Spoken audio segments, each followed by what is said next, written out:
कृष्ण नाम जपते कृष्ण नाम जपते श्रवण सुनो रे आले भूले रे भवन हो तो बावरे भाई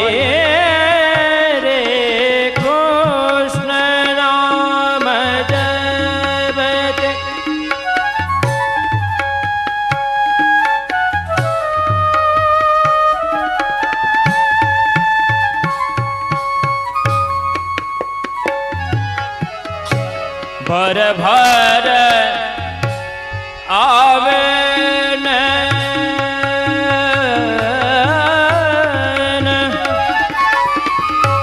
चितहु न पर चन भर भर आवे न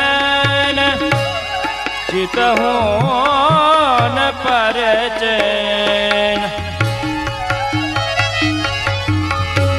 मुखहु न आवे बेन तन की दशा कछु और भये रे कृष्ण नाम जपते श्रवण सुनो रे आले भूले रे भवन हो तो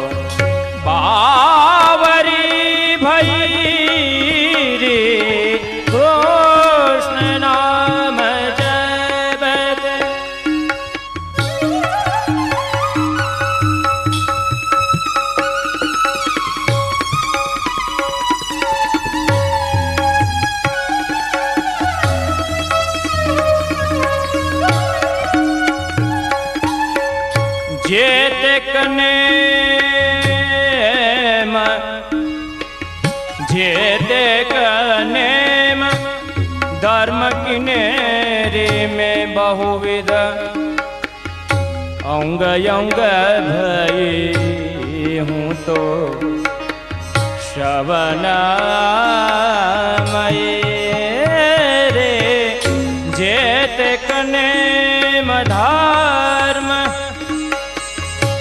किनेरे में बहुविध अंग अंग भई हूँ तो श्रवणमय रे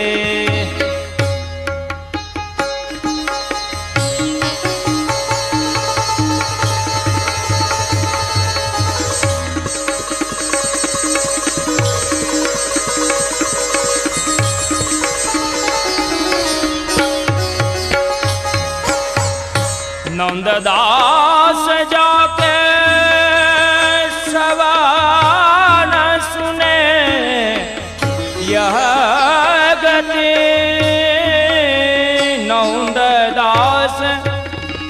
नंददास जाके श्रवण सुने यह गति माधुरी मूर्ति के धोखे से दये रे कृष्ण नाम जपते श्रवण सुनो रे आले भोले रे भवन हो तो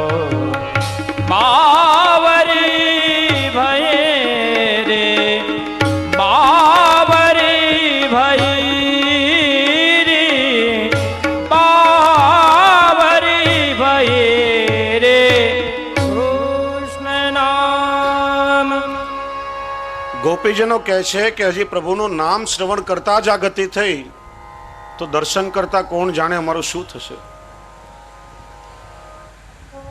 કેવલ પ્રભુના નામનું સ્મરણ કર્યું છે, શ્રવણ કર્યું છે, તે તો સાન ભાન ભૂલીને ગોપીજનોએ દોટ મૂકી છે નંદાલય તરફ. પ્રથમ સંબંધ કર્ણની સાથે થયો, નંદાલયમાં આવ્યા ત્યારે ઠાકોરજીના એ સ્વરૂપાનંદની પ્રભુના લાવણ્યામૃતનું પાન કર્યું, ઠાકોરજીના દર્શન કર્યા છે. બીજો સંબંધ થયો દ્રષ્ટિની સાથે, ને પ્રભુના એ અલૌકિક સ્વરૂપના દર્શન થતા જ ઠાકોરજીના સ્વરૂપ પ્રત્યે હૃદયમાં પ્રેમ પ્રગટ થઈ ગયો. પ્રથમ દર્શને જ વ્રજભક્તોને અલૌકિક સ્નેહ પ્રગટ થઈ ગયો. ત્રીજો સંબંધ થયો છે હૃદયની સાથે. એટલા માટે જીવાત્માને પહેલો સંબંધ જ પ્રભુનો નામની સાથે થાય છે.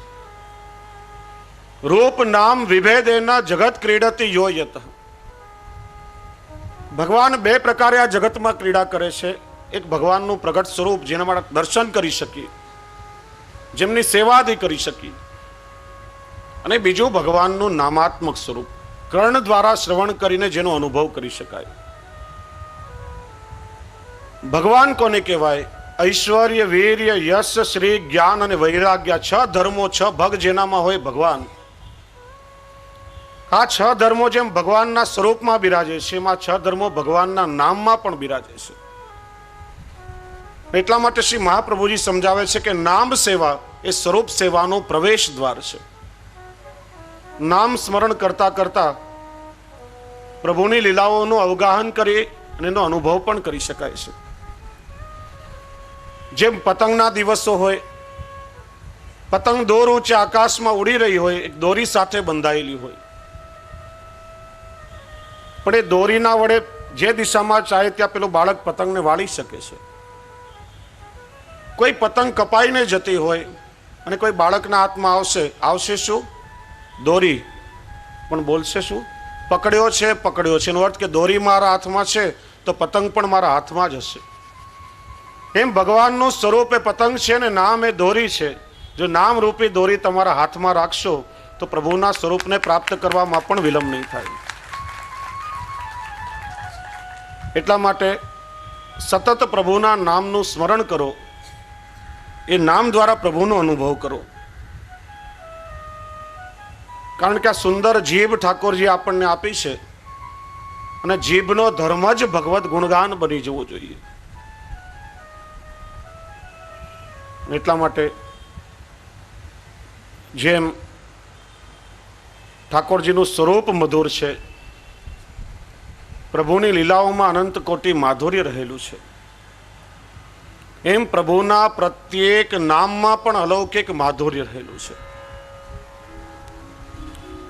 જીવ જ્યારે જ્યારે પ્રભુના નામનું સ્મરણ કરે છે ત્યારે સંસારના પ્રત્યેક દુઃખોનું એને વિસ્મરણ થઈ જાય છે. સંસારની વસ્તુઓ કે સંસારના નામ કે સંસારની ક્રિયાઓ હોય ક્યારેક ને ક્યારેક દુઃખદાયક બને છે. તમે ક્યારે અનુભવ કરી જુઓ. 2-3 લાખ રૂપિયાની પેલી કિંમતી ઘડિયાળ ખરીદી હોય, તમને બહુ જ ગમતી હોય, એની સામે જોઈને ઘડિયાળ ઘડિયાળ ઘડિયાળ કેટલી વાર બોલી શકો?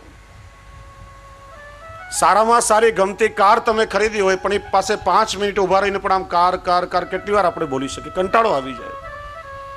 અને આજે ગમતી વસ્તુઓ પર આવતીકાલે અણગમો પણ થઈ શકે, પણ અનંત કાળથી જીવ ઠાકોરજીના નામનું સ્મરણ કરે છે ને પ્રભુના નામનું સ્મરણ કરતા કરતા ક્યારે પણ કંટાળો આવ્યો હોય એવું લાગ્યું નથી. અને જીવ જ્યારે પ્રભુનું સ્મરણ કરે છે ત્યારે દુઃખોનું વિસ્મરણ થઈ જાય છે. દુઃખો ઓછા થતા નથી, દુઃખ તો દુઃખ રહેવાના જ છે, પણ જીવ એ દુઃખને ભૂલી જાય છે ને એટલા માટે દુઃખનો અનુભવ આપણને થતો નથી. હું ઘણીવાર એક પ્રસંગ કહેતો હોઉં છું કે એક ગુરુ અને શિષ્ય જંગલમાંથી પસાર થઈ રહ્યા હતા. ઘનઘોર અડાબીડ જંગલ હતું. ભર જંગલમાં આવ્યા ત્યાં જોરથી સિંહની ડળક સંભળાઈ. સિંહની ગર્જના સાંભળી અને પેલા ગુરુજી પલાઠી વાળી અને બેસી ગયા અને પ્રભુના નામ સ્મરણમાં મસ્ત બની ગયા, સમાધિ લાગી ગઈ. શિષ્ય દોડીને બાજુના એક ઝાડની ઉપર ચડી ગયો. થોડી વાર થઈ એક ભયંકર વિકરાળ સિંહ ત્યાં આવ્યો. પેલા ગુરુજીને સૂંઘ્યા, 2-4 પ્રદક્ષિણા કરી અને ત્યાંથી ચાલ્યો ગયો. આ સિંહ જ્યારે દ્રષ્ટિની મર્યાદાથી દેખાતો બંધ થયો એટલે પેલો શિષ્ય ઝાડ પરથી નીચે ઉતર્યો. ગુરુજીને સમાધિમાંથી જગાડ્યા, કહ્યું, ગુરુજી ઉઠો, ચાલો. સિંહ ક્યારનો ચાલ્યો ગયો, હજી ઘણી સફર બાકી છે, આપણે આગળ ચાલીએ. ગુરુજી જાગ્યા, બંને આગળ ચાલવા લાગ્યા. થોડેક જ દૂર ગયા હશે ત્યાં એકાદ મધમાખી આવીને પેલા ગુરુજીની પીઠમાં ચટકો ભર્યો. ગુરુજી આમ પીડાથી આકુલ વ્યાકુલ થઈ ગયા, પીડાથી કણસવા લાગ્યા. શિષ્યને આશ્ચર્ય થયું, પૂછ્યું આજ્ઞા આપો તો એક પ્રશ્ન પૂછું. થોડી વાર પહેલા આટલો વિકરાળ ભયંકર સિંહ તમારી પાસે હતો, છતાં તમે જરા પણ વિચલિત થયા નહીં, અને એક મધમાખીએ તમને ડંખ માર્યો અને તમને પીડાથી આટલા આકુલ વ્યાકુળ થઈ ગયા, એનું કારણ શું? ત્યારે ગુરુજીએ આપેલો જવાબ આપણે બધાએ કાળજામાં કોતરવા જેવો છે. એમણે કહ્યું કે વત્સ, સિંહ જ્યારે મારી પાસે હતો ત્યારે હું નામ સ્મરણ દ્વારા પરમાત્માના ધામમાં પહોંચ્યો હતો, પ્રભુની જોડે હતો, એટલા માટે મને પીડાનો અનુભવ થયો નહીં. અને મધમાખી કરડી ત્યારે હું તારી સાથે ચાલી રહ્યો છું, એટલા માટે મને પીડાનો અનુભવ થાય છે. દુઃખો તો સંસારમાં આવવાના છે, પણ જીવ જ્યારે પ્રભુના નામનું સ્મરણ કરે છે ત્યારે બધા જ દુઃખો વિસરાઈ જાય છે. એ દુઃખો પછી આપણને દુઃખ લાગતા નથી, એ દુઃખો આપણને દુઃખી બનાવી શકતા નથી. ને એટલા માટે શ્રી મહાપ્રભુજી આજ્ઞા કરી છે, તસ્માત સર્વાત્મના નિત્યમ શ્રી કૃષ્ણ શરણમ મમ વદદ ભિરેવ સતતમ. જો શ્રી મહાપ્રભુજી આપણા પર કેટલી કૃપા કરી છે. અષ્ટાક્ષર મહામંત્ર જેવા અમૂલ્ય મહામંત્રનું આપણને પુષ્ટિજીવોને આચાર્ય ચરણે દાન કર્યું છે. કારણ કે ઘણી વખત મનમાં પ્રશ્ન થાય, પહેલાના યુગોમાં ઋષિ મુનિઓ તપ કરતા હતા, જપ કરતા હતા, યજ્ઞો કરતા હતા, તત્કાળ એમનું ફલ પણ મળતું હતું. આજે અમે દરરોજ આટલી માળાઓ કરીએ છીએ, આટલા યજ્ઞોના યજન કરીએ છીએ, આટલું કર્મ કરીએ છીએ, પણ એનું ફળ જોઈએ તેવું મળતું નથી. એના કારણો છે. પહેલી વાત તો એ કે કહેવાય છે કે વેદમાં 6.5 કરોડ મંત્ર છે. દરેક મંત્રની આગળ ઓમકાર એટલે કે પ્રણવ અથવા તો હ્રીમ શ્રીમ ક્લીમ આ બધા બીજ મંત્રો, બીજાક્ષરો લાગે છે. દરેક મંત્રોના જાપ કરવાના પ્રકાર જુદા જુદા છે, એની ક્રિયાઓ જુદી જુદી છે. કેટલાય શાપિત મંત્રો પણ છે, એનું આપણને પૂરું જ્ઞાન હોતું નથી. અને એટલા માટે અજ્ઞાનતાથી કરેલા મંત્રોનો જાપ ઘણી વખત વિપરીત પરિણામ આપનારો પણ થઈ જાય છે. આપણે ત્યાં એવું કહેવાય છે, એક વાર્તા આવે છે કે એક બ્રાહ્મણ તો એના લગ્ન થયા, એની પત્ની માંદી પડી, મરણ પથારી આવી. કોઈએ ઉપાય બતાવ્યો કે તું ભૈરવીનો જપ કર, ભૈરવી રક્ષતુ ભાર્યામ, તારી પત્ની સારી થઈ જશે. પેલા એ બરાબર સાંભળ્યું નહીં અને જપ કરવા લાગ્યો કે ભૈરવી ભક્ષતુ ભાર્યામ. એક પછી એક 3 પત્નીઓ એની મરી ગઈ. પાછો પેલા પાસે આવ્યો, પૂછ્યું કે તું કયો જપ કરે છે? તો કે ભૈરવી ભક્ષતુ ભાર્યામ, કે તું ભગવાનને વિનંતી જ ભક્ષણ કરવાનું કરે છે, તો રક્ષણ કેવી રીતે કરે? અવળા ઉચ્ચારથી પણ મંત્રો વિપરીત ફળ દેનારા થાય છે. અને ક્રિયાઓમાં શુદ્ધિકરણ પણ હોવું જોઈએ. આ બધા મંત્રોનો જાપ કરવા માટે સ્થાન, વાતાવરણ અને શરીરની પણ સંપૂર્ણ પવિત્ર અવસ્થા જળવાવી જોઈએ. કોઈ પણ પ્રકારની અપવિત્રતાનું સર્જન થાય તો આ મંત્રો બધા નિષ્ફળ બની જાય છે અથવા વિપરીત ફળ આપનારા થાય છે. પહેલાના સમયમાં એવી જીવન પ્રણાલી અને સાધન પ્રણાલી હતી. જળાશયના કિનારે નગરો કે ગામો વસતા હતા. લોકો જંગલમાં શૌચ કર્મ કરી, જળાશયમાં સ્નાન કરી, પવિત્રતાથી જલ આદિ ભરીને ઘરમાં આવતા. આચાર વિચાર, પવિત્રતા આદિ સંપૂર્ણ જળવાતા હતા. આજે આપણને લોકોને આચાર વિચાર, એઠવાડો જૂઠવાડો, સૂતક વર્ધી કેટલી ક્રિયાઓનું જ્ઞાન છે અને કેટલું આપણે પાલન કરી રહ્યા છીએ. અને એટલા માટે શ્રી મહાપ્રભુજીએ સ્પર્શ જ દોષ આપણને બતાવ્યો છે સિદ્ધાંત રહસ્યમાં. અને આ સ્પર્શાસ્પર્શનો આજે આપણને જરા પણ વિવેક નથી. હમણાં ગયા વર્ષે આપણે ત્યાં એક હાસ્ય કલાકાર આવ્યા હતા અને એક બહુ સરસ વાત કહેલી કે પહેલાના સમયમાં લોકો ખાતા ઘરમાં અને જતા બહાર. આજે ઊંધું કે લોકો ખાય છે બહાર અને જાય છે ઘરમાં. વાસી હાથે સવારે ટુવાલ ઉઠાડીને બાથરૂમમાં મૂકી અને સ્નાન કરીને એ ટુવાલથી આપણે ડીલ લૂસીએ તો વાસીપણાનો, સૂતકીપણાનો સંસર્ગ તો રહેવાનો જ છે. બહારથી આવીને પણ આપણે હાથ પગ ધોયા વગર ઘરમાં સ્પર્શ કરીએ તો આ ઘણી બધી એવી ક્રિયાઓ છે કે જેના કારણે સ્પર્શાસ્પર્શ રહેતો જ હોય છે. એટલા માટે આ બધા મંત્રો નિષ્ફળ બને છે. જ્યારે શ્રી મહાપ્રભુજીએ વિચાર કર્યો કે ભવિષ્યમાં કલિયુગના જીવો કદાચ ઠાકોરજીની સેવાથી વિમુખ થાય પણ પ્રભુનું નામ પણ જો એ જીવને ફલાત્મક નહીં થાય તો જીવની શું ગતિ થશે.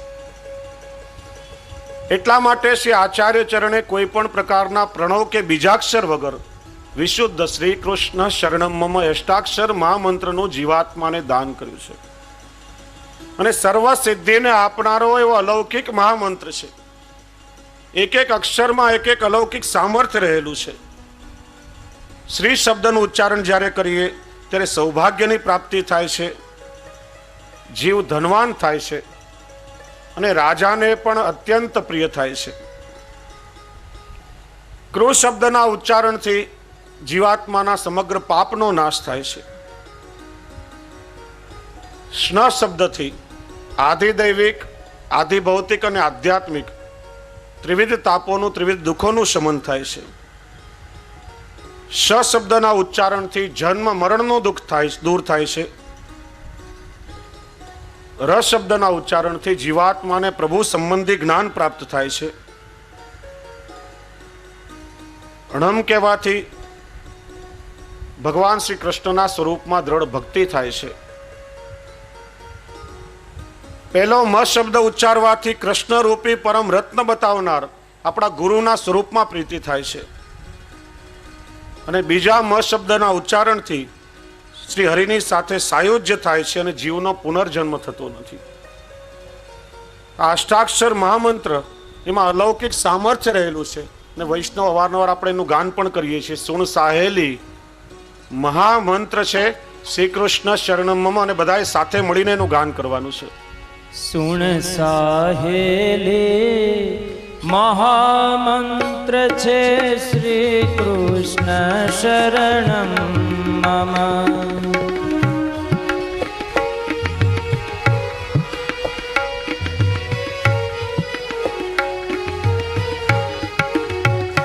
રટ ભાવેથી શ્વાસે શ્વાસે શ્રી કૃષ્ણ શરણમ મમ.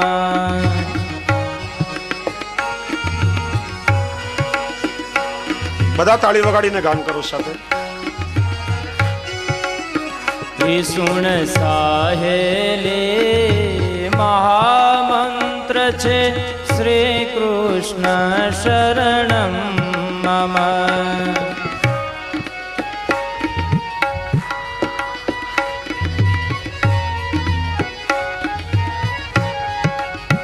શ્રી મહાપ્રભુજીએ મંત્ર જય આપ્યો છે.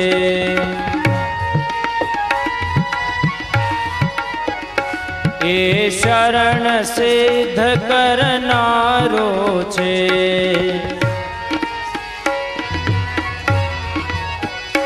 સૌએ માં સાર સમાયો છે.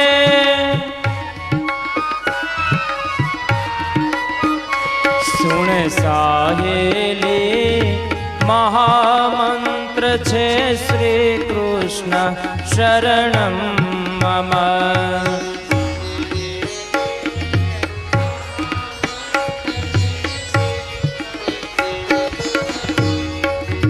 ધીરત ભાવેથી શ્વાસે શ્વાસે શ્રી કૃષ્ણ શરણમ મમ.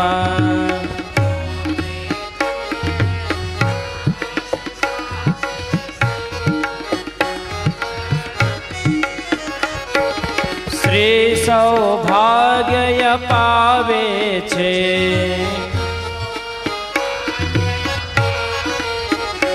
એ લક્ષ્મીવાન બનાવે છે.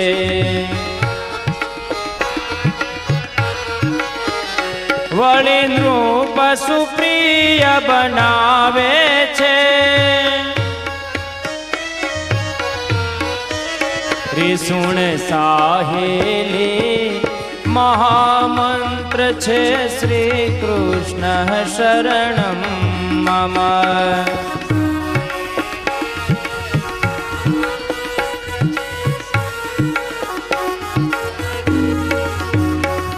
રટ ભાવેથી શ્વાસે શ્વાસે શ્રી કૃષ્ણ શરણમ મમ.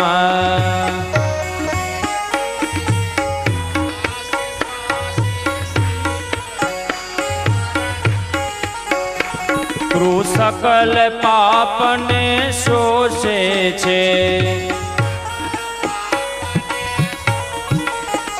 સ્નેહ ત્રિવિધ તાપ નસાવે છે,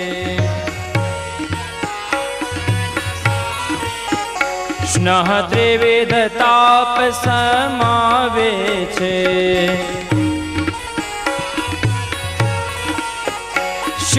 ભવના બંધન કાપે છે,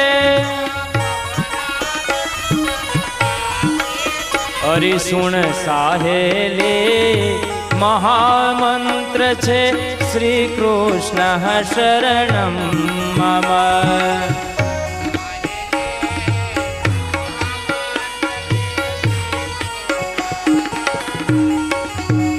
રટ ભાવેથી શ્વાસે શ્વાસે શ્રી કૃષ્ણ શરણમ મમ.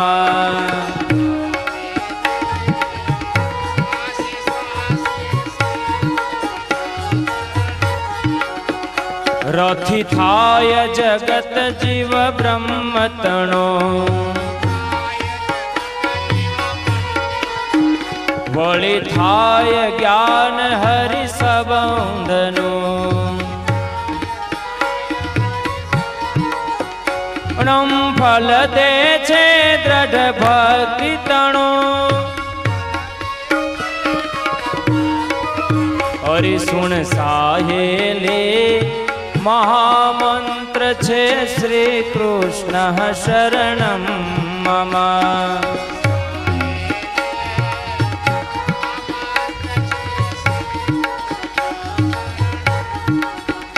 રટ ભાવેથી શ્વાસે શ્વાસે શ્રી કૃષ્ણ શરણમ મમ.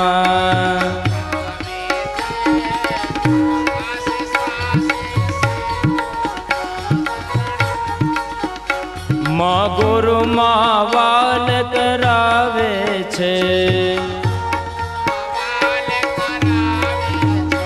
હરિ હીરો ગુરુ બતાવે છે. માં સાયુજ મુક્તિ અપાવે છે, હરિસુણ સાહેલી મહામંત્ર છે શ્રી કૃષ્ણ શરણમ મમ.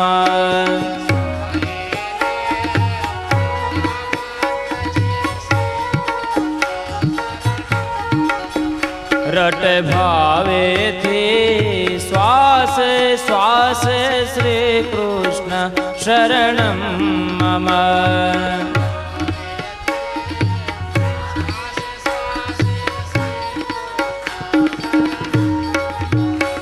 આ મંત્ર અમૂલક એવો છે, શુભ ઈચ્છિત ફલ દેનારો છે. ભજે દાસ પ્રભુને પ્યારો છે, હરે સુણ સાહેલી મહામંત્ર છે શ્રી કૃષ્ણ શરણમ મમ.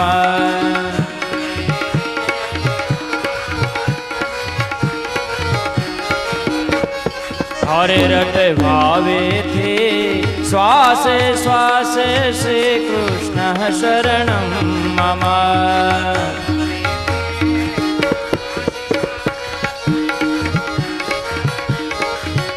આ મંત્ર અમૂલક એવો છે,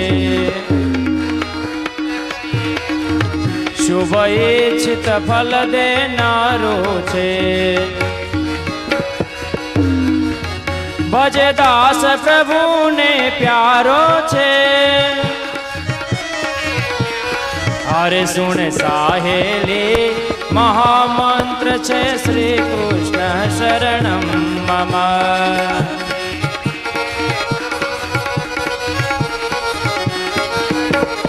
હરે રટ ભાવેથી શ્વાસે શ્વાસે શ્રી કૃષ્ણ શરણમ મમ.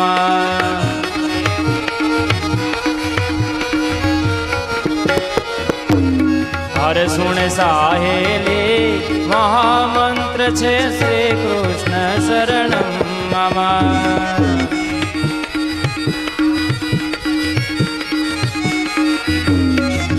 હરે મહામંત્ર છે શ્રી કૃષ્ણ શરણમ મમ. હે હરે મહામંત્ર છે શ્રી કૃષ્ણ શરણમ મમ.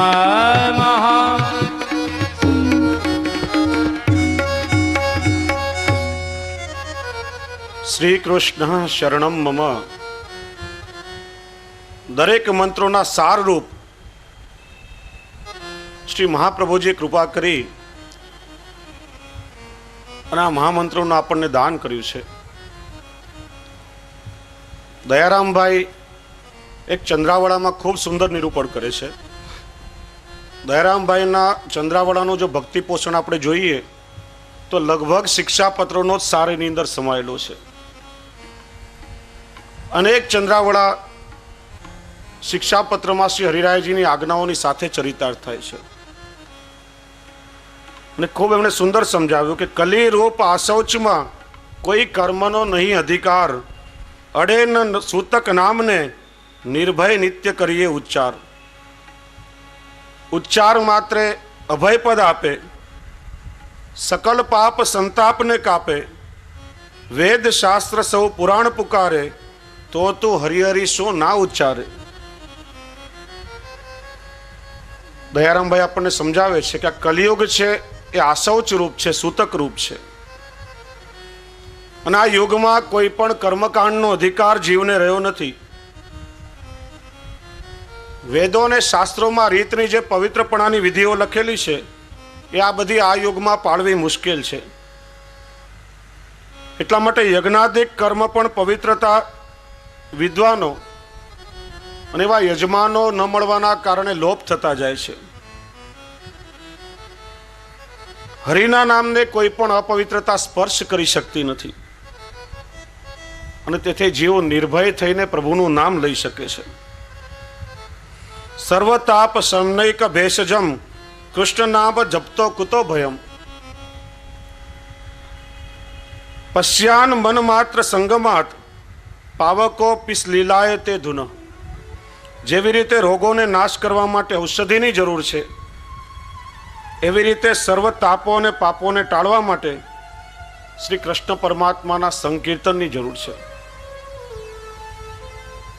કલિયુગ આશૌચ રૂપ છે અને પાછો કલિયુગને દોષોનો નિધિ કયો છે. શ્રીમદ ભાગવતજીમાં સુખદેવજી મહારાજ પરીક્ષિતને કહે છે કે કલેર દોષ નિધે રાજન. કલિયુગ આ દોષોનો નિધિ છે રાજા, પણ એમાં એક મોટામાં મોટો સદગુણ રહેલો છે. અસ્તિ એકો મહાન ગુણ કીર્તના દેવ કૃષ્ણસ્ય મુક્ત સંગા પરમ વ્રજેત. દોષોના નિધિરૂપ કલિયુગમાં એક મોટામાં મોટો સદગુણ છે કે ભગવાન શ્રી કૃષ્ણનું નામ લેતા જ બધા સંગોથી મુક્ત થઈ અને જીવાત્મા પરમ ગતિને પ્રાપ્ત થાય છે. ગોપી ગીતમાં પણ ગોપીજનો ગાય છે વિરચિતા ભયમ વૃષ્ણિ ધૂર્યતે શરણમીયુષામ સંસ્રુતેર ભયાત. સંસારના દુઃખોથી ભયભીત બનેલા જીવો હે પ્રભુ આપના શરણમાં આવવા માત્રથી અને આપના નામ સ્મરણથી નિર્ભય બને છે. એટલા માટે શ્રી મહાપ્રભુજી આપણને આજ્ઞા કરે છે તસ્માત સર્વાત્મના નિત્યમ શ્રી કૃષ્ણ શરણમ મમ. અષ્ટાક્ષરનું સ્મરણ વૈષ્ણવોએ નિત્ય કરવું. બીજો કોઈ પણ મંત્ર કરવાની આવશ્યકતા નથી. કેવલ વિશુદ્ધ હૃદયથી તમે અષ્ટાક્ષરનું સ્મરણ કરશો, શ્રદ્ધા અને દ્રઢતાપૂર્વક કરશો, તો સર્વ સિદ્ધિઓને આપનારો એવો અલૌકિક મહામંત્ર છે. પણ એ મંત્રનો જાપ કેટલા પ્રમાણમાં કરવો જોઈએ? કોઈ કહેશે 5 માળા કરો, કોઈ 11 માળા કરો એમ કહેશે, કોઈ એમ કહેશે કે હું તો દરરોજ 108 માળા કરું છું. પણ શ્રી મહાપ્રભુજી આપણને સમજાવે છે કે કેટલી સંખ્યામાં કરવો જોઈએ, તો કે સતતમ, ભારપૂર્વક આજ્ઞા કરી છે. અહર્નિશ મનને એવી ટેવ પાડો કે અંતઃકરણમાં સતત ભગવદ નામનું સ્મરણ ચાલ્યા કરે. શ્રી મહાપ્રભુજીના સમયમાં કૃષ્ણ ચૈતન્ય કરીને બીજા સમકાલીન મહાપુરુષ થયા. ગોવર્ધન, માનસી ગંગા ઉપર બંને મહાનુભાવોએ ભગવદ વાર્તા કરી. કૃષ્ણ ચૈતન્યએ કહ્યું કે હું મારા શિષ્યોને દિવસમાં 1.25 લાખ વખત ભગવાનનું નામ લેવાની આજ્ઞા કરું છું. ગાયના શિંગડા પર રાઈનો દાણો ટકે એટલી વાર પણ જો પ્રભુનું નામ લેવામાં આવે તો જીવનો ઉદ્ધાર થઈ જાય. પ્રયોગ કરો, ગાયના શિંગડા પર રાઈનો દાણો મૂકો, કેટલી વાર ટકી શકે? ક્ષણ માત્ર. અર્થાત કે ક્ષણ માત્ર એકવાર પણ જીવ પ્રભુનું નામ લે તો પણ જીવનો ઉદ્ધાર થઈ જાય. જે મજામીલે એકવાર નામ લીધું ને ઉદ્ધાર થઈ ગયો. શ્રી મહાપ્રભુજીએ કહ્યું, હું મારા સેવકોને અહર્નિશ સતત નિરંતર ભગવદ નામ લેવાની આજ્ઞા કરું છું. કારણ કે ગાયના શિંગડા ઉપર રાઈનો દાણો ટકે એટલી વાર પણ જો પ્રભુનું નામ છૂટી જાય તો આ કલિયુગ દોષોનો ભંડાર છે. કઈ ક્ષણે આસુરાવેશ આવીને લાગશે એની ખબર સુદ્ધા નહીં પડે. અત્યારે પ્રભુનું નામ લીધું, અત્યાર સુધી કરેલા દુષ્કૃત્યો ગયા, પણ હવે પછી કરેલા કર્મોનું શું? એટલા માટે શ્રી મહાપ્રભુજી આજ્ઞા કરે છે સતતમ. પ્રભુનું નામ લેવા માટે કોઈ ગણતરીની આવશ્યકતા નથી. ગણતરી વેપારમાં હોય, વાણિજ્યમાં હોય, પણ આ તો ભગવદ નામનો વેપાર છે. અને એટલા માટે જ કહ્યું કે બડો ધન હરિજન કો હરિ નામ. પ્રભુનું નામ છે મોટામાં મોટું ધન છે. એના જેવું ઉત્તમ ધન આ જગતમાં બીજું કોઈ નથી ને ભગવત ભક્તોનું સૌથી કિંમતી ધન છે. બડો ધન હરિજન કો હરિનામ, હરિજન કો હરિનામ. બડો ધન હરિજન કો હરિનામ. બિન રખવારે ચોર ન લૂંટત, સોવત હે સુખધામ. પેલા રૂપિયા પૈસા પડ્યા હોય તો રાત્રે ઊંઘ આવે નહીં આપણને. એના માટે સિક્યુરિટી રાખવી પડે, દેખરેખ રાખવી પડે.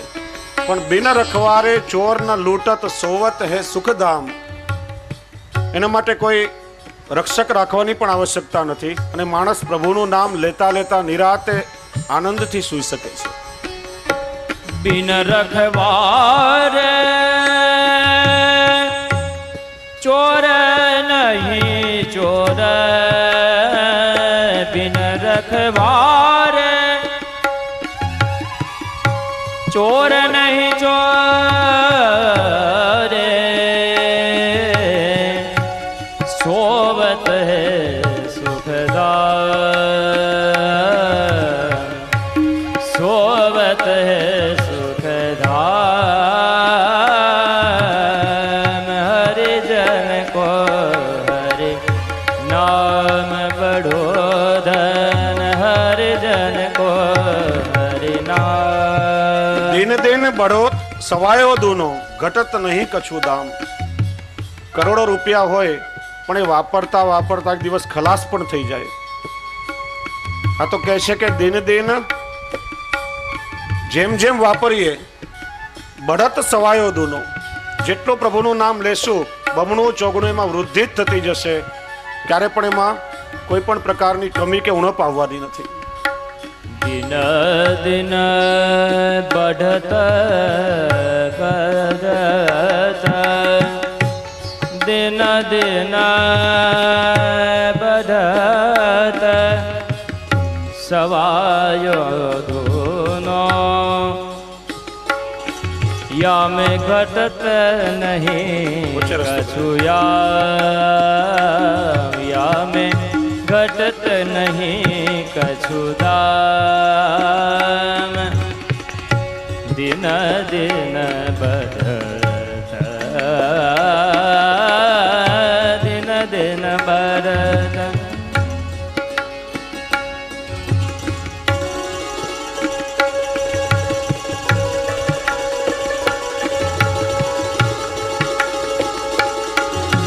सूरदास हरि सेवा जाके पारस को कहा काम। જેની પાસે ઠાકોરજીની સેવા અને પ્રભુના નામનું સ્મરણ જેના હોઠમાં છે, સૂરદાસજી કહે છે કે એને પારસ મણીનું શું કામ છે?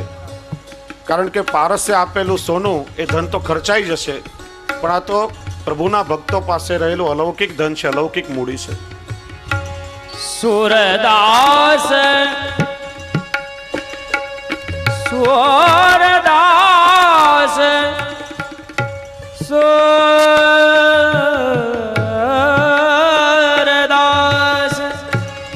हरि सेवा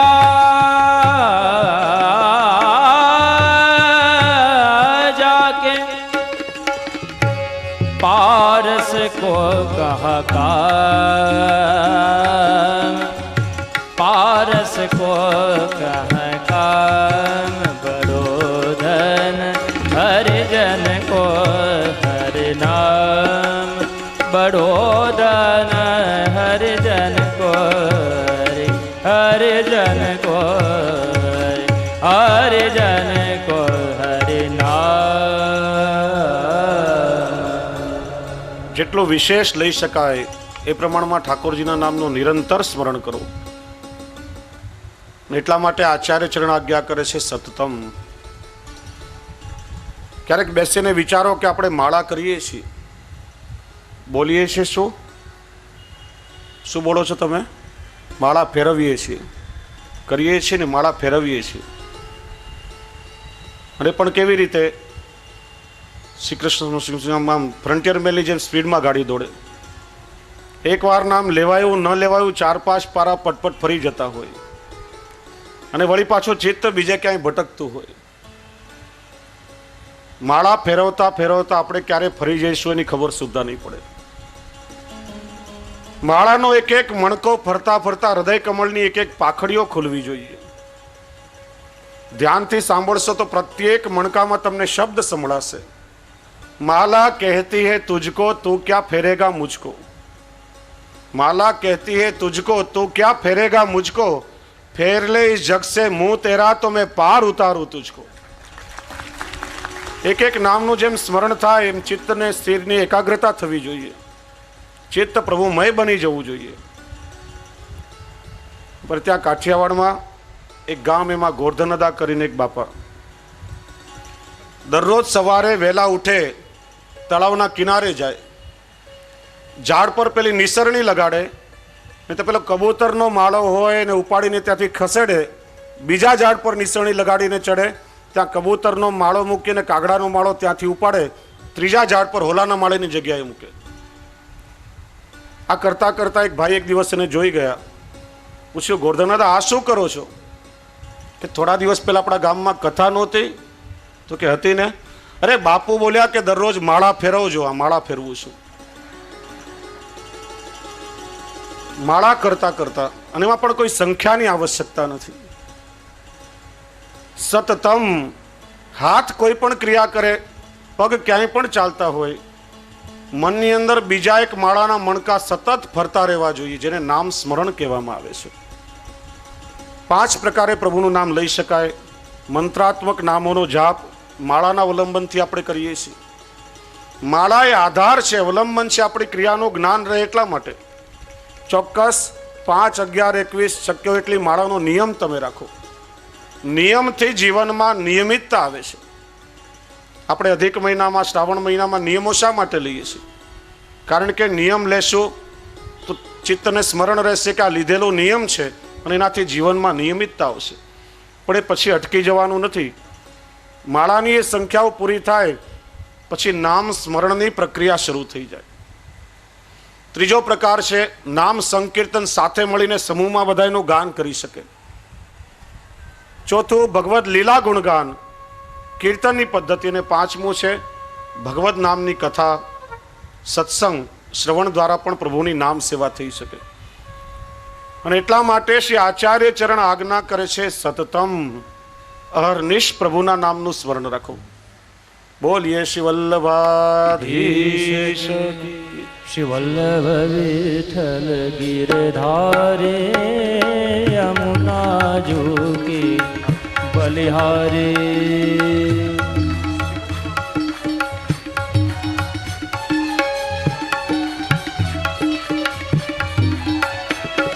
શ્રી વલ્લભ વિઠ્ઠલ ગિરધારે યમુના જોગી બલિહારે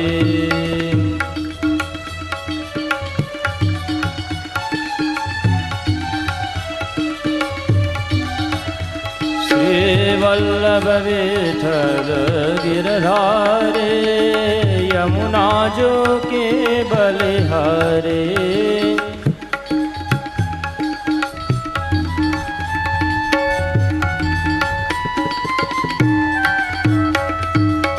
વલ્લભ વિઠ્ઠલ ગિરધારે યમુના જોગે બલિહારે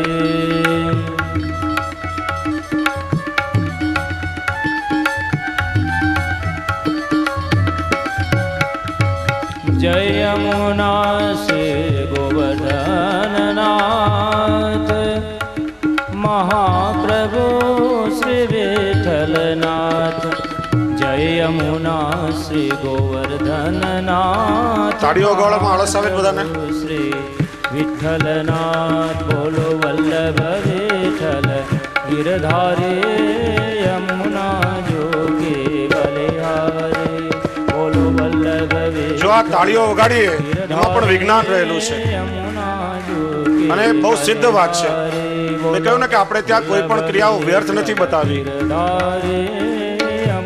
આપણો જે હાથ છે એ આખા શરીરનું સ્વિચ બોર્ડ કહેવાય છે એક્યુપ્રેશર પદ્ધતિમાં શરીરનું કોઈ પણ અંગ દુખતું હોય કોઈ પણ બીમારી હોય તો હાથમાં પોઈન્ટ આપીને એની સારવાર કરવામાં આવે છે એટલા માટે જ આપણે ત્યાં ભજન સંકીર્તન કરતી વખતે આમ બે હાથે આ રીતે આમ નહીં આ રીતે બે હાથે આમ તાળીઓ વગાડવી જોઈએ કે જે રીતે આપણા હાથના બધા પોઈન્ટ અપાય દરરોજ ખાલી અડધો કલાક નિયમપૂર્વક તમે તાળી વગાડો અને સિદ્ધ વાત છે 500 ડાયાબિટીસ જેનો એ ચાલ્યું જાય છે શરીરના સાંધાના દુખાવા માથાના દુખાવાનો રોગ બધું જ તમારું દૂર થઈને શરીર નિરોગી થશે એટલા માટે આપણા પૂર્વજોએ આ પદ્ધતિ બનાવી છે કે દરરોજ નામ સંકીર્તન તાળીઓની સાથે કરવું જોઈએ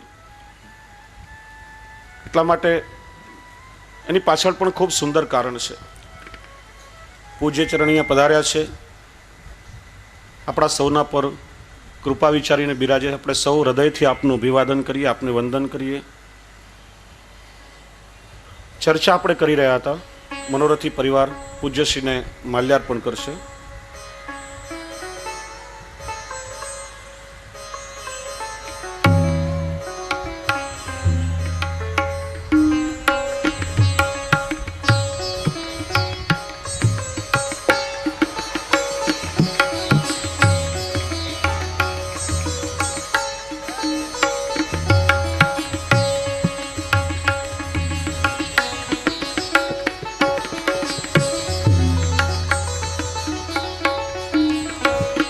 ઠાકોરજીનું નામ લેવા માટે કોઈ સંખ્યાની કોઈ ગણતરીની આવશ્યકતા નથી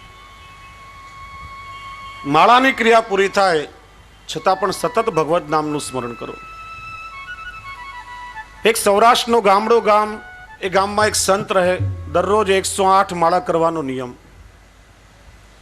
સંતને ઘણા બધા લોકોના કાર્યો હોય અનેક લોકોના કાર્યો સિદ્ધ કરવાના હોય ઘણી વખત પેલી 108 માળા કરવાની સંખ્યા બાકી રહી જાય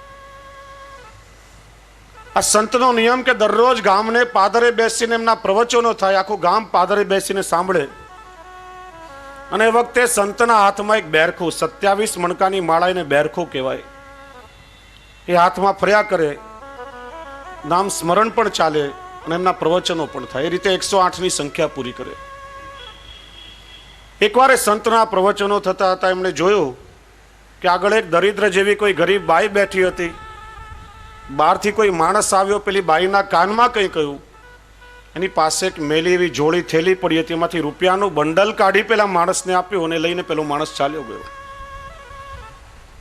સંત આ બધું જોતા હતા વ્યાખ્યાન પૂરું થયું બધા સંતના ચરણ સ્પર્શ કરવા આવ્યા પેલી બાઈ પણ આવી સંતે પૂછ્યું બેન તને કઈ વાંધો ન હોય તો એક પ્રશ્ન પૂછું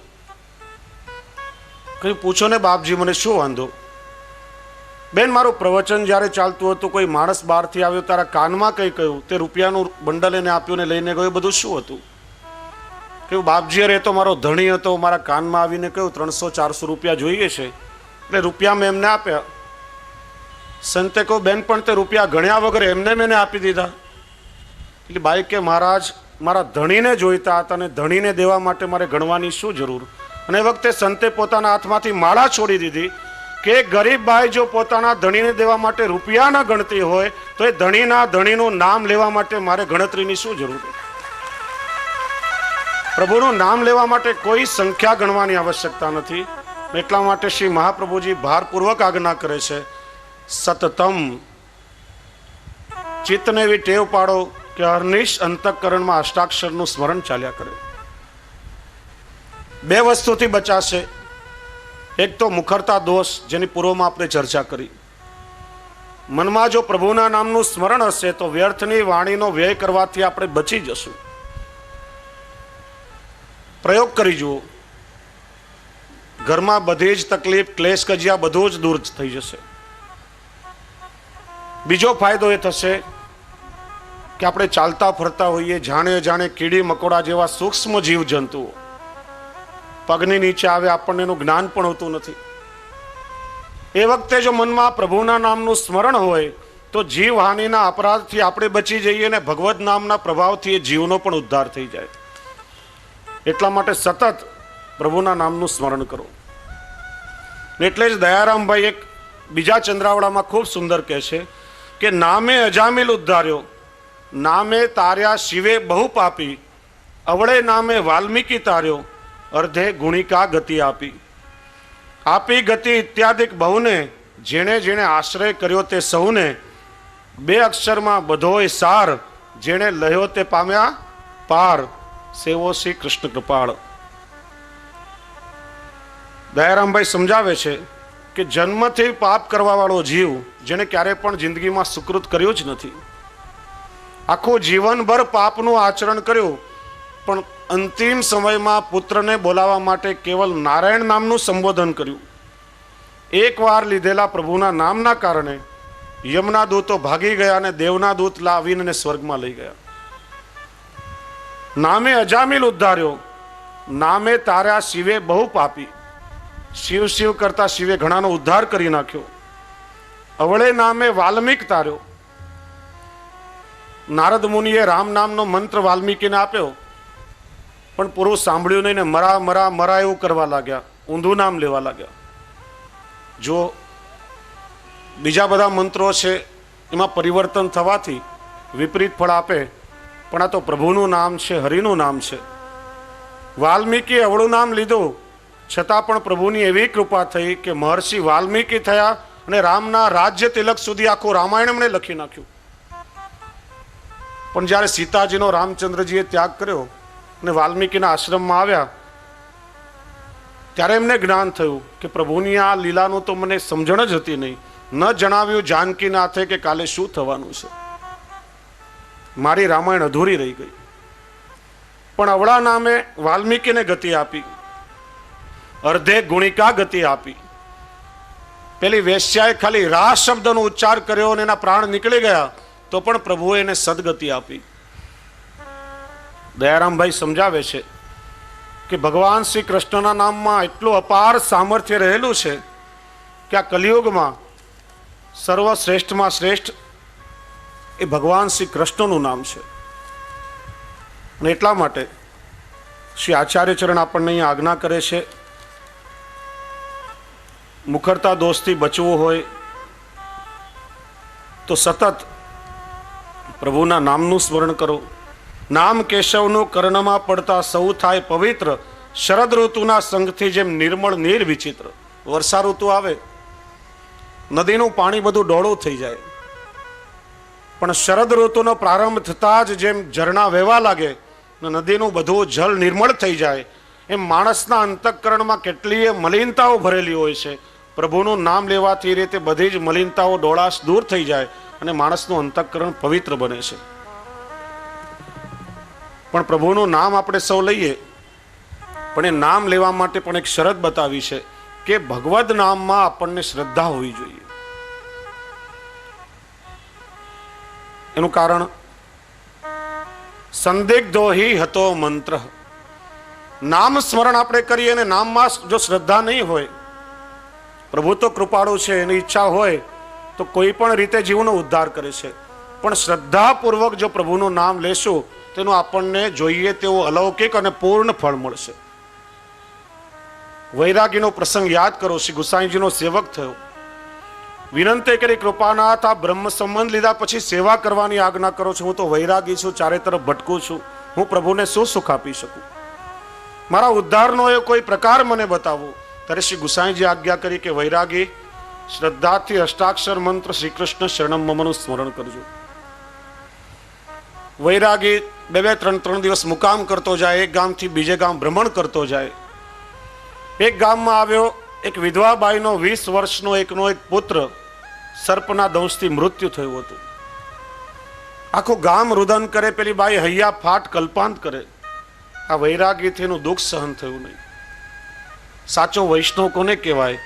કે કોઈ પણ દુઃખી વ્યક્તિને જોવે ત્યારે પ્રત્યેકનું કષ્ટ દૂર કરવામાં હંમેશા તત્પર રહેતો હોય. મરેલા દીકરાના પાસે બેઠો, માથા પર હાથ ફેરવવા લાગ્યો ને મનમાં કંઈક બોલ્યો. ત્યાં તો પેલો મૃત પુત્ર આળસ મરડીને બેઠો થયો, સજીવન થયો.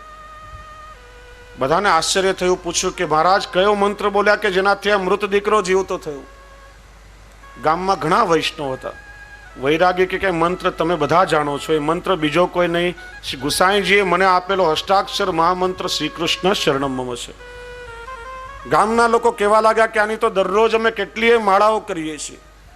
પેલો વૈરાગી કે તમે માળા કરો છો, પણ જે દિવસે મારા જેવી શ્રદ્ધા તમારી અંદર થઈ જશે તે દિવસે મંત્ર તમને પણ સિદ્ધ થઈ જશે. આપણે સૌ દરરોજ અષ્ટાક્ષરનું સ્મરણ તો કરીએ છીએ, પણ પેલા વૈરાગીને શ્રી ગુસાઈજીના વચનમાં જેવી શ્રદ્ધા હતી આપણી અંદર એવી આવશે ત્યારે અષ્ટાક્ષર આપણને એવો સિદ્ધ થશે કે જેમ ચાચા હરિવંશજી માટે કહેવાતું કે રાત્રે સૂતા ત્યારે એમના રોમ રોમમાંથી અષ્ટાક્ષરનો ધ્વનિ સંભળાતો હતો. આપણે સૌ પણ અષ્ટાક્ષરમય બની જશું, કૃષ્ણમય બની જશું. એટલા માટે શ્રદ્ધાથી અષ્ટાક્ષરનું સ્મરણ કરો. શહેરાયજી બીજા કર્તવ્યનું નિરૂપણ કરે છે કે વાણીનો નિરોધ કરો. આવશ્યક હોય એટલી વાણીનો ઉપયોગ કરો, કારણ કે બીજાને માઠું લાગે, કોઈનું દુઃખ થાય, અવિવેક થાય એવી વાણી બોલશો એનાથી મુખરતા દોષ લાગશે. એટલા માટે વાણીનો નિગ્રહ કરો અને બાકીના સમયમાં સતત ભગવદ નામનું સ્મરણ કરો. વૈષ્ણવના ત્રીજા કર્તવ્ય વિશે શ્રી હરિરાય પ્રભુચરણ આપણને આજ્ઞા કરે છે. પ્રભુમાં ચિત્ત પરોવી નિત્ય એકાગ્રતાથી તમે ઠાકોરજીની સેવા કરો. ઘરનું કામકાજ આપણે બધું કર્યું, લૌકિક વ્યવહાર પણ પ્રભુમય બનીને નિભાવ્યો, વાણીનો નિગ્રહ કર્યો, પણ એ પુષ્ટિજીવનું મુખ્ય કર્તવ્ય છે. હરિરાય પ્રભુચરણ આપણને સમજાવે છે કે નિત્ય ઠાકોરજીના સ્વરૂપમાં ચિત્ત પરોવી અને એકાગ્રતાથી પ્રભુની સેવા કરો. શ્રી મહાપ્રભુજીના માટે આજ્ઞા કરે છે ચેતસ તત્ પ્રવણમ સેવા. સેવા એ માત્ર ઠાકોરજીને જગાડ્યા, શિંગાર કર્યા, સ્નાન કરાવીને પોઢાડી દીધા, થોડી બહુ ક્રિયાઓ નથી. સેવાનો અર્થ થાય કે આપણા ઇન્દ્રિયો સાથે ચિત્તનું પણ પ્રભુના સ્વરૂપમાં સંપૂર્ણ એકાગ્ર થઈ જવું, એકરૂપ થઈ જવું, પ્રભુમાં લીન બની જવું. ત્યારે એ સેવા આપણને ફલરૂપા થશે. એટલા માટે શ્રી હરિરાય ચરણ આજ્ઞા કરે છે સેવાપી કાયિકી કાર્ય નિરુદ્ધે નૈવ ચેતસા. મનનો નિગ્રહ, પહેલા વાણીના નિગ્રહની વાત કરી, હવે અહીંયા મનના નિગ્રહનો પ્રકાર સમજાવે છે. મનનો નિરોધ એટલે સંસારની દરેક ક્રિયાઓમાંથી મનને ખસેડી અને પ્રભુના સ્વરૂપમાં સંપૂર્ણ મનને પરોવી પ્રભુમય બની જાઓ, ત્યારે ઠાકોરજીના સ્વરૂપાનંદનો અનુભવ તમને થવા લાગશે. વૈષ્ણવો, ગઈકાલે આપણે ચર્ચા કરી હતી કે કોઈ પણ ક્રિયા આપણે કરીએ, ઇન્દ્રિયોની સાથે સાથે જ્યારે મનની એકાગ્રતા સધાય ત્યારે ક્રિયામાં પૂર્ણતા આવે છે. આપણે કાર ડ્રાઈવ કરી રહ્યા હોઈએ, હાથ સ્ટેરિંગ ઉપર છે, પગ આપણા ક્લચ અને બ્રેક ઉપર છે, મન ક્યાંય ભટકતું હોય તો ગાડીનો ક્યાંય એક્સિડન્ટ થઈ જવાની સંભાવના પણ ખરી. ડ્રાઇવિંગ કરતી વખતે સંપૂર્ણ ચિત્તની એકાગ્રતા હોય તો સફળતાપૂર્વક ડ્રાઇવિંગ કરી શકાય. અહીંયા આપણા સંપૂર્ણ જીવનને વહન કરવાનું છે. શ્રી મહાપ્રભુજી આપણને સમજાવે છે કે પુષ્ટિ માર્ગમાં સાધન પણ ભગવત સેવા છે અને એનું ફલ પણ ભગવત સેવા છે.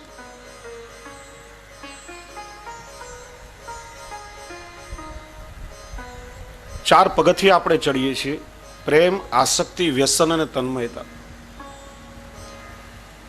પ્રેમ અને આસક્તિ સુધીની સેવા એ સાધન અવસ્થાની સેવા છે અને એ સેવા જ્યારે ફલદશામાં આપણને પહોંચાડે છે ત્યારે વ્યસન અને ત્યાર પછી તન્મયતા કે સંપૂર્ણ પ્રભુના સ્વરૂપમાં જીવનું તાદાત્મ્ય સર્જાય છે. એટલા માટે આગળ શ્રી હરિરાયચરણ એ પણ આજ્ઞા કરે છે કે સેવા સ્વતઃ કરવી. એ પ્રકાર આગળ આપણે વિસ્તારથી સમજશું. અને આ બહુ મોટો વૈજ્ઞાનિક સંદર્ભ છે. આપણે જ્યારે આપણા હાથે ઠાકોરજીની સેવા આપણા ઘરમાં કરીએ ત્યારે પ્રથમ તબક્કે ઠાકોરજીના સ્વરૂપમાં પ્રેમ પ્રગટ થાય છે, પ્રભુના સ્વરૂપમાં અનુરાગ પ્રગટ થાય છે. આ જ તફાવત વેસ્ટર્ન કલ્ચર અને ઇન્ડિયન કલ્ચર, પશ્ચિમની સંસ્કૃતિ અને ભારતની સંસ્કૃતિ વચ્ચે રહેલો છે. પશ્ચિમની સંસ્કૃતિમાં 4-6 મહિનાનું બાળક થાય એટલે મા બાપ એને બેબી સિટિંગમાં મૂકીને પોતપોતાના કામ પર વળગે. રાત્રે વેલા મોડા ઘરે આવે, બીજાના ભરોસે બાળક ઉછરતું હોય અને પછી જ્યારે પોતાની બુદ્ધિથી વિચાર કરતું થાય ત્યારે વિચારે, માએ કોઈ દિવસ પોતાના હાથે કોળિયો પણ મને ખવડાવ્યો નથી.